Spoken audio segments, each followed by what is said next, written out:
Oh no, a guy in a heavy metal shirt is going to review a rap album. This is going to be fun. This will be terrible. Have fun with this, you stupid fucking trolls. We got to talk about this album. We have to talk about The Life of Pablo by Kanye West, mainly because this is a disc that's had... It's kind of like Anti from Rihanna, where it's been announced forever, and then it just magically, drops, just magically becomes a part of reality and music. And Kanye even said that album, that the release dates are whack or that they're gone. It's now all about the surprise and, dropping something on the people whenever, whatever. But anyway, this is an album that's had many different names. It's had different titles such as Swish or such as Waves until finally choosing The Life of Pablo as the official title literally like a week or so ago. Yeah, that's how quick it's been. So, The Life of Pablo, let's talk about this. Let's talk about the fact that some of these recordings, or some of these concepts, date all the way back to My Beautiful Dark Twisted Fantasy, which was Kanye's first album of the 2010s, and I have to say, also one of the best rap albums of this decade so far. That's right! For all the Kanye hate that Kanye get, all the Kanye disrespect that sometimes Kanye happens, Kanye, every so often, has actually been the Kanye genius that Kanye actually believes that he himself is. This is an album that is really a tale of two sides, and that should be not really surprising to some. This is an album that has also been deemed by some already as quite the clusterfuck, and I will have to agree with them. This is one that feels very unfocused, but it also feels very much like that's kind of the point. Originally, this album was slated to have only about 10 tracks on it, and then right before the release date, like literally hours before, Kanye decided that he wanted to retool the album. He wanted to redo the track listing and added roughly 7 or 8 more songs right there at the end, which, well, yeah.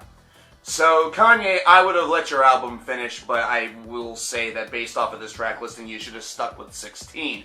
And there's a reason for that we will get to. But this album begins very much feeling like it's Kanye's attempt to perhaps a little bit of a spiritual record, either that, and by spiritual, I just mean gospel music, not spiritual like Kanye all of a sudden is singing, Jesus Christ, take me to the promised land, or I am like, on eagle's wings, or I walked with Jesus because I am Jesus. Jesus and Jesus, the ultimate collab. Make it happen, internet. Thanks.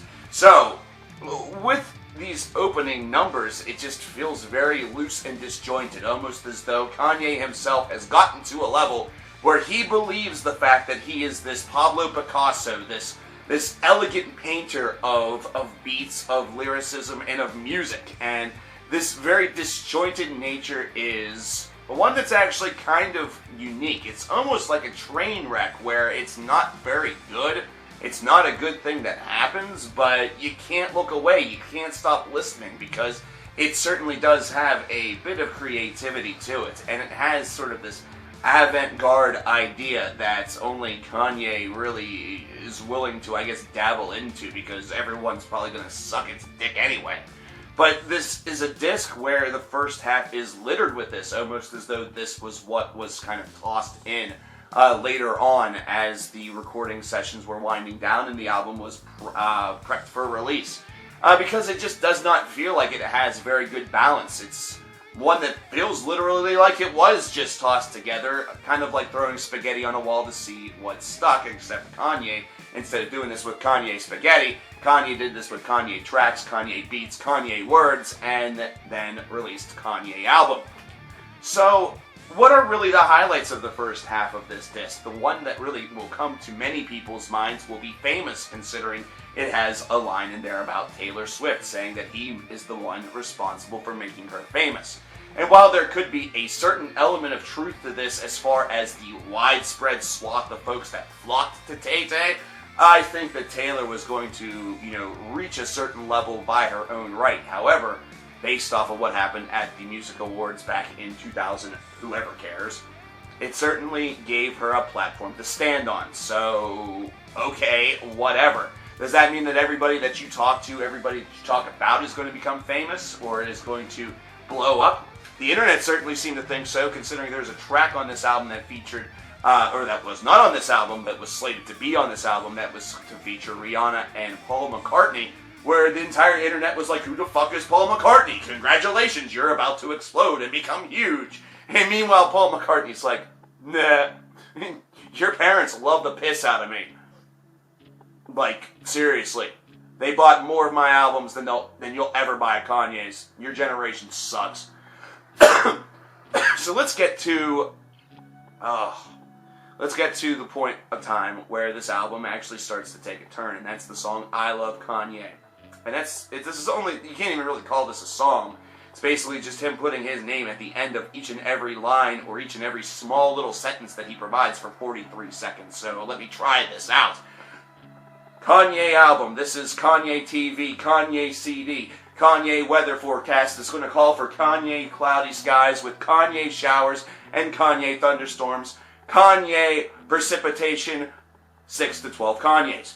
So there you have it. Why is this considered a turning point? Is because this is the weakest element of the album, the most self-absorbed, just elevating song on this disc.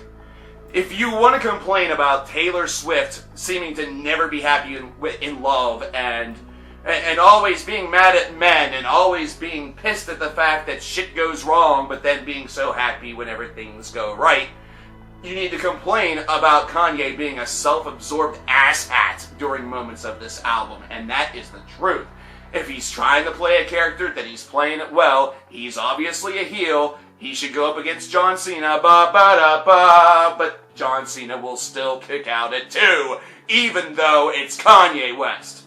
Whenever we get to the second half and to songs such as FML and Real Friends, songs that have already been heard, these are ones that feel a little bit more complete. They do feel like they have a bit of traveling time on them. They've been polished very well. Not to mention, it really resembles sort of a more linear and a more sensible composition style than we heard on a majority of the first half of this album. And I'm not saying that sensibility is required in hip-hop music, because obviously many artists within the past couple of years have proven that to be completely incorrect. However, it just seems like a lot of the stuff on the first half didn't have enough time to develop or breathe and was sort of just accepted because Kanye didn't want to reject them. These songs feel like they have a little bit of artistic charm, even though some of the vibes, especially at the end of FML, can feel very... It's sort of like off-putting, either that or the yin to the yang. It's polarizing in ways, but it overall crafts a bit of a memorable experience. Real Friends definitely delivers in many ways. Wolves feels a little bit weak, but is also a track that, again, has that sort of completion feeling to it. And then the Silver Surfer intermission should have just not even been there. Why the fuck did you need that? You needed to... What do you want to do? Do you want to pay one of your friends just by throwing them on a track on the album for 54 seconds, garbling about nonsense, not even using the right fucking album title? What the fuck ever. And then we get to 30 Hours, but more importantly, to No More Parties in LA. This is Kanye West and Kendrick Lamar on the same song. And I'm going to just say it right now, it's almost like Kanye is passing the torch, because even though Kanye is the real benefactor and the real mainstay on this song, especially in the second half, Kendrick is given freedom to really go to town on his verse. He has the opportunity to really get a lot of licks in, to get a lot of jabs in, and performs just magnificently. This track also kind of showcases just how well sort of that old school hip-hop, that old school sort of gangsta sound can really be incorporated and done well by Kanye whenever he decides to produce it. Because this beat is very infectious, this musical narrative is extremely well crafted. It has a very, cool background to it. It's very, very chill, very smooth. It's one that definitely has that sort of lean back and drive aspect that you would hear and see a lot from, youth, 20-somethings with their vehicles during the G-Funk era, during the 1990s. This has that composition to it. It's incredibly well done. This is a highlight of this album and probably a highlight of Kanye's career. And if you don't think Kendrick Lamar has made it by now, then this track is pretty much, I guess, it's Kanye saying, there you go, son. You know, I am, and knowing Kanye's self-absorption is essentially his way of saying, I am God, but here is my Jesus Christ. All hail Jesus Lamar. And that's when the album ends, for me, because the last two tracks are useless. They ruin, actually, all of the momentum that was just crafted by the second half of this disc. So, I'm pretending that they don't exist. I'm pretending that they mean nothing. So what about this album? This album is pretty good in places, but at times really, really weird. And that sort of discord, that very random kind of thrown together and sort of stapled together with a staple gun, or bonded together by duct tape, electrical tape, and maybe some of that, you know, poster glue stuff that you put on the back of a poster to make it stick on a wall, might actually have been the desired effect that Kanye was going for. But if it was, then it really didn't translate very well on one half of this album. The second half, that felt a lot more developed, that felt like Kanye had a lot more interest and a lot more input in, as far as both lyrically and also compositionally. It feels like it has a lot more to really give, and a lot more is really awarded to a listener for making it that far. The first half can be a bit of a struggle. It has some, you know, interesting thematic elements, especially whenever you consider the very first track is taking a strong sort of gospel root to it, especially whenever you hear the very, you know, jaded and weird gospel in the background being, it sounds like it's being heralded by like Alvin the Kid Monk. It's weird. But it's one where if you make it to the second half of this disc, you are actually rewarded by some fairly awesome hip-hop that's pretty well done. Is it in any way, you know, like comparing to an album that we reviewed this time last year, and To Pimp a Butterfly? No. In fact, it falls very, very short of that margin, but it's still an album that Kanye said this is more like cookout music, and it does at times fit that mold. No More Parties in LA certainly fits that mold of cookout music extremely well. Overall, I'd probably give this album a 78 out of 100, so like 3.5 stars, maybe like a C to a C+. It has some terrific moments on it, but there's... if the second half was already slated to be there, and most of the additional tracks came from the first half, they should have been left off. They should have been. They really just muddy down a lot, and it makes getting to that second half a real task. And once you're there, you don't want to leave. You don't want to leave the second half of this disc. But I want to know what you guys think about this album. I want to know what you guys thought about The Life of Pablo. What do you think about Kanye even somehow warping auto-tune? Do you think that was absolutely intended? Because I do. Although I'm not really sure as to why you would do that. But I guess it's art. I don't know. This is the kind of art that I think that only, you know, people that think they're geniuses get. And the rest of us are just sort of like, okay, you keep on believing that, Kanye. And Taylor Swift is somewhere just like, he's a fucking asshole. Let me know what you think about The Life of Pablo in the comments below. My name is coverkillernation. And my art is the art of dance.